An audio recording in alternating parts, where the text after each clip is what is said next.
Hey, what is up, ladies and gentlemen? Welcome back to the eveRide channel. It's Tyler, and it is here, the Kove 450 Rally. Do you guys want to touch the dream? Go ahead and touch the dream. Oh, it was just your screen. Oh, man. First of all, the production bike pulls harder than the pre-production bike that I tested. It feels better. It feels tighter. They've tuned the suspension. They've tuned the motor. Here's some things that I didn't really like about the production version versus the pre-production version. The seat does seem a little harder. It's probably the exact same seat, but it does seem a little harder. The pre-production version had some loops that came up through here that you could strap things to, and the pre-production version also had some bolts down here with those loops that you could strap things to as well. They've changed this subframe a little bit. That's about it. So on the upside, it's faster, better suspension. On the downside, it doesn't come with some of the things that were on it before, but I think you'll be able to get those loops aftermarket. But yeah, it doesn't have the subframe loops. Registration was a piece of cake in Utah. It went right through. Not a problem at all. I'm waiting for my new, Utah just barely got new black and white plates. So I'm waiting for my new plates. Steering dampener was super easy to install. This Ape Racing handlebar was kind of a pain to install because these dampers here are really wide, so I had to take some material off of the Ape bars there. The brakes feel great. The throttle feels amazing. I was able to rig up this mount, and I'll show you how I did that in a little bit for a big old 7-inch Samsung tablet. And you guys, it just feels absolutely amazing. If you were wondering, is the production version going to be worse than the demo version? Did they pull a fast one and hose us all? I can very confidently say no, they did not. They delivered in and better. So, as you can tell, this is a motovlog. I'm actually motovlogging. This bike has got me excited. And so it's time for a little motovlog. Now, how long does it take to set the traction control off? You hit set. It says ABS mode. Go to that. Set again. Go down here to close all. Press that. You can hit back a couple times or just leave it. Now the traction control is off, as indicated by these little yellow tires. We're good to go. And my first off-road diggies is going to be some single track.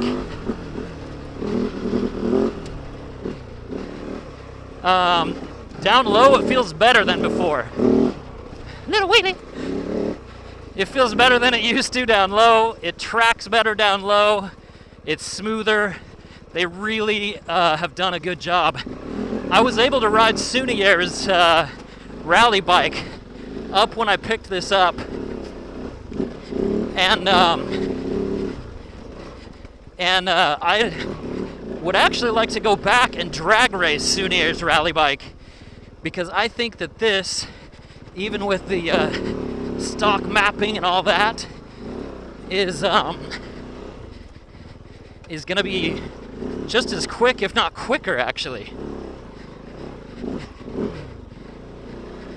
I really think that they've gone all out on these production models.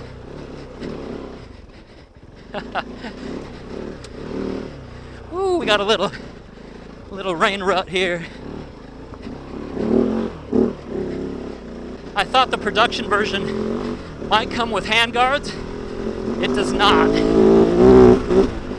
Unfortunately, it does not. So you're gonna have to pick up your own handguards. That's okay, because everybody has personal preferences. I'm actually just gonna go with some flag guards for this. And then keep my levers loose.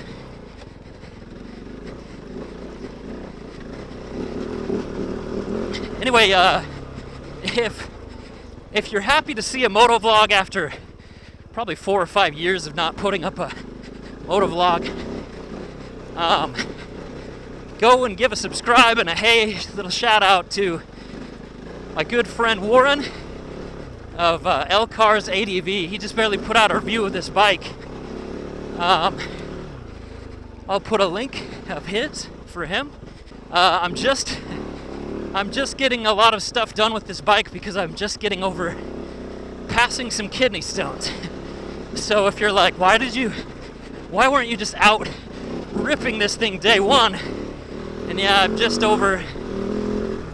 getting over those kidney stones, which if you've ever had kidney stones, you know it kind of takes it out of you. So I mean, also, this is my first ride off-road on this bike, and just getting used to it again. It's beautiful. I was so tempted to buy the Kove that Gary let me demo because it was so good. I just was like, hey, can I just buy it and have it early?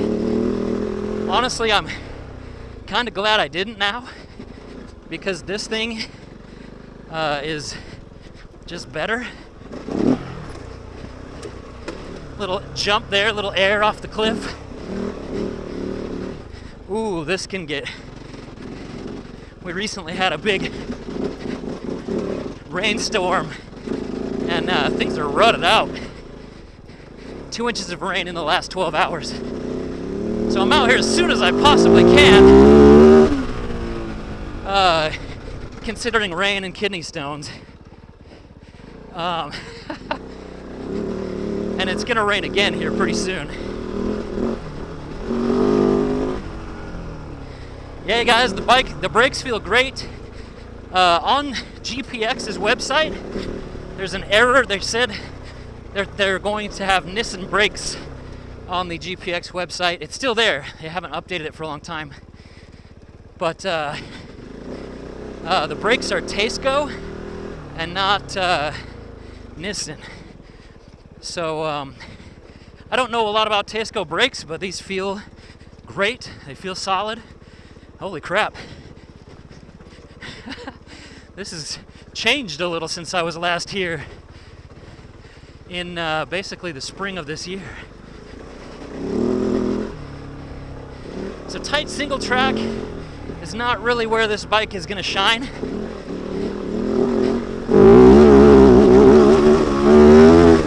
This is kind of more of the stuff that this bike... Oh, those brakes are good. You guys, this is a Dakar rally bike. And again, Kove is not messing around. They know that the Chinese reputation in the West is pretty abysmal. They're not making this bike to just be kind of a poor country market bike like a lot of Chinese bikes are. They're kind of meant for countries that just need the most basic of budget bikes. This bike is not that. This bike is... Oh, that is so muddy! This is just a straight riverbed.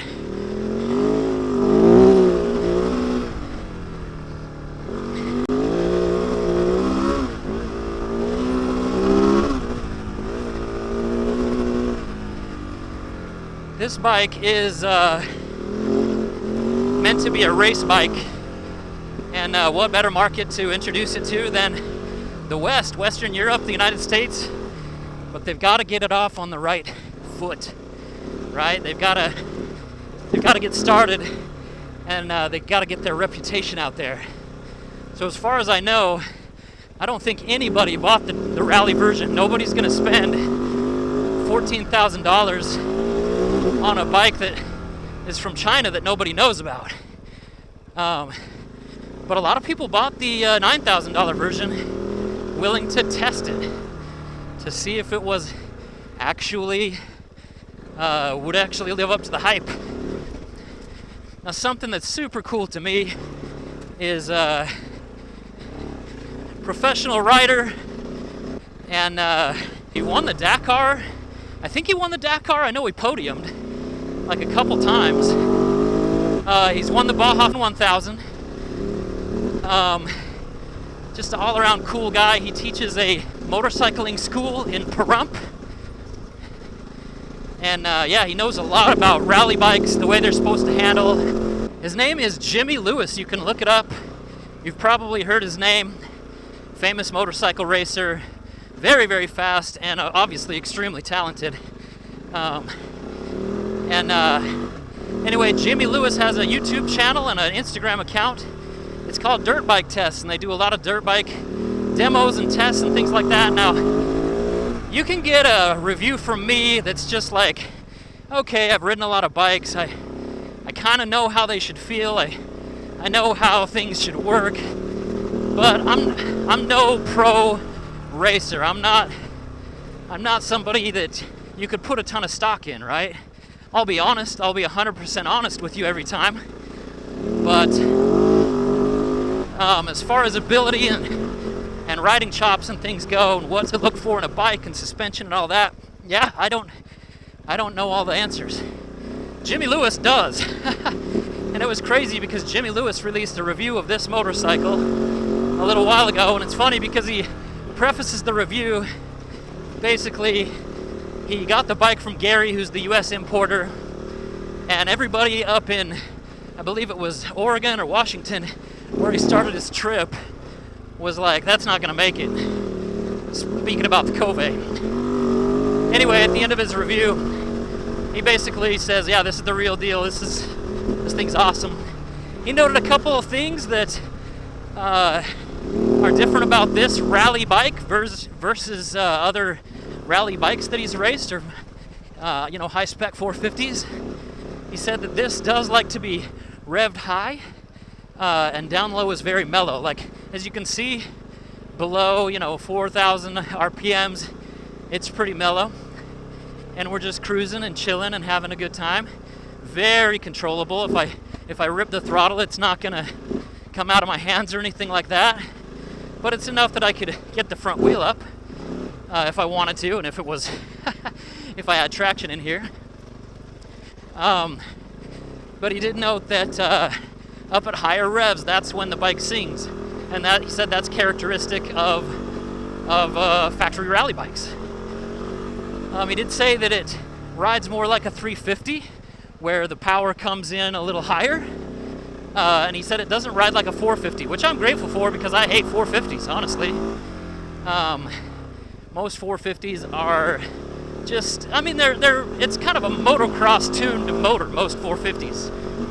And even the Honda CRF 450L I just didn't like because of all that down low stalling.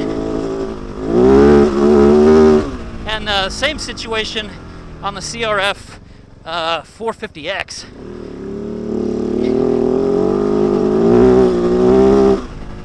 Ooh, yeah.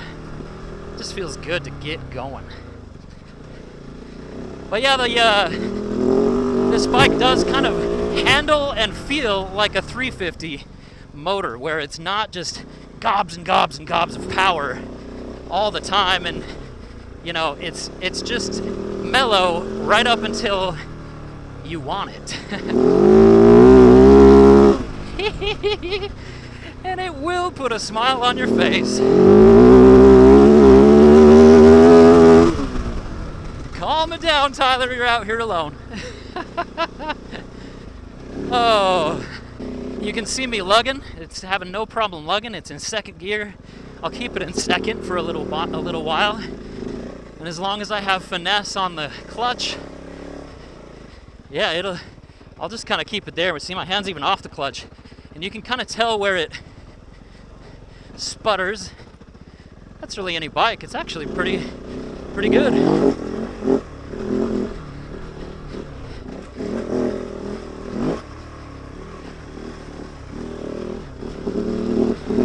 The seating position, it feels like it wants you to be on the back of the motorcycle. Dang, it's so slippery today. We don't get a lot of rain out here, and when we do, usually it's just enough to keep the dust down. Some days it does that and it's great, and some days it's just slick as snot, and it's making me a little nervous on a brand new bike. Just a little nervous. This bike does have a little more power than what I'm used to on, say, the DRZ and things, so. The tires on this are 50/50 tires, and If you watched my video from a little while ago, you know exactly how I feel about 50/50 tires. These actually do seem okay. They definitely seem better than the Kenda Big Blocks or the Bridgestone Battle Axes that oh my gosh, those tires were bad. I could rant on those for the rest of the ride. But these tires feel pretty good comparatively. I am going to replace them with a cheap tire to get ready for my fall and winter and spring season on this bike. That should handle stuff like this a lot better than a 50/50. I'm grabbing the Kenda Trackmaster 2s, front and rear. I do like Kenda tires, except for that big block. That was a fail. Now for rallies and stuff, long rallies like the eveRide Loop, I will change back to either these tires because they're pretty good, or I would go with like a Kenda K270, or maybe a Shinko 244 in the back, and then back to the Tusk D Sport in the front. I think that's a good combination for, you know, some road riding.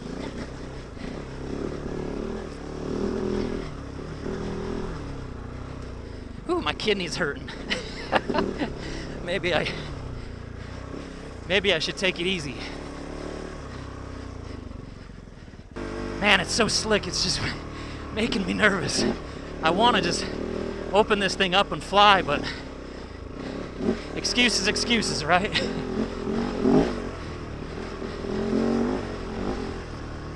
Oh, still, I'm so grateful that it's beautiful weather today. It's only about probably 81 degrees or so. It's very nice. You guys, I'm happy with my tablet mount. I'll put up a video of how I did that. I'll show you how it's done in another video because it should be a topic all on its own, but super easy to make, basically free if you have a spare tube.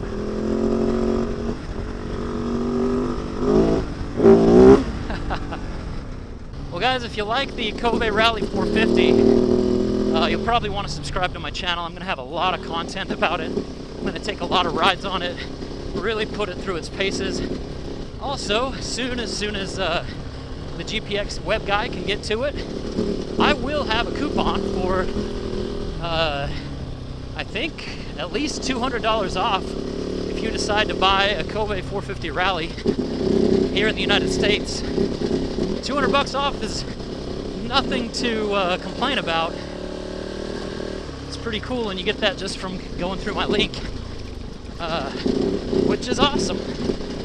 So don't buy one yet. Wait till I can get that coupon code out to you. I'll put it in the description if once I get it. Let's see, another thing. Oh, insurance. Insurance for the bike was $3.91 annually. However, well, that's on Progressive on my policy. The downside about that is that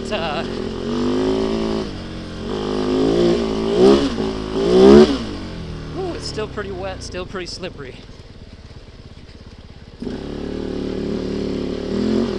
Clutch feels very good on this bike also.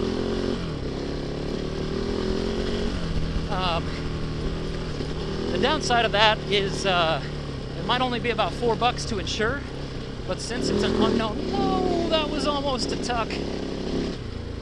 Since it's like a brand new unknown manufacturer, Progressive is like, okay, yeah, we'll insure this, but it's basically just the insurance that gets you legal on the road. So that's pretty cool.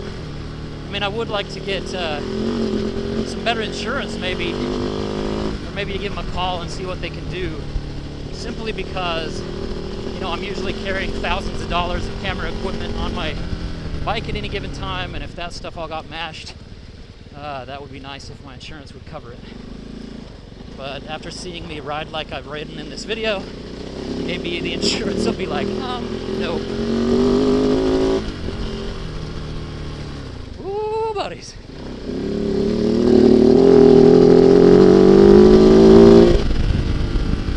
Alright guys, so that was a fun little loop. I hope you enjoyed, and I hope you enjoyed the commentary. far after just a couple days of ownership, my first off-road ride. And I'm going to make a video about braking process soon. And I'm going to make a video about this cool tablet mount.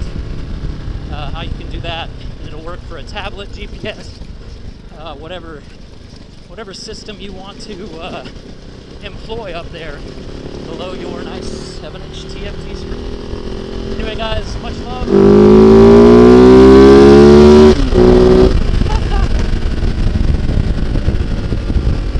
Much love to all of you guys. Hope the audio is good on this first motovlog in like years. Yeah. Much love. eveRide out.